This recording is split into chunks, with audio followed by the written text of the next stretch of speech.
Hello everybody, my name is Hope Arangosa from Chalimbana University, a second year student of Gender Studies with Psychology. I am here to talk about certain issues that a poor mental health culture would lead to, behaviors that most people want to ignore.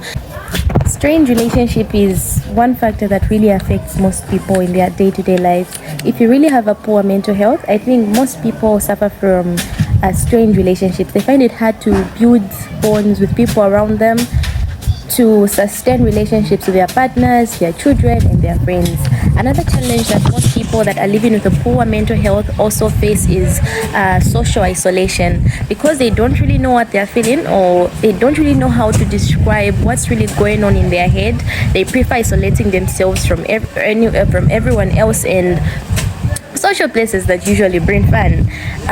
It is also noticed to say such people are also prone to having suicidal thoughts. Every time they're alone, because they're isolating themselves, or after going through something, it might be petty, the only thing that they'll think of is suicide.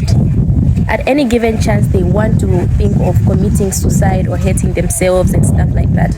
Another behavior that most people would be practicing if they're having a poor mental health culture is substance abuse. Because they have no people to talk to, or they feel they would be judged, most people would prefer to abuse substances, an over intake of alcohol, use drugs like marijuana and drugs for mental patients actually.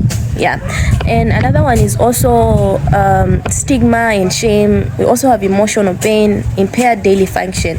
Because your mental health is not so okay, your day-to-day activities are disturbed. You don't want to go for work, you don't want to eat, you don't want to laugh with people, you don't want to interact, and you're too scared to open up because you're worried of what the next person might say about your situation.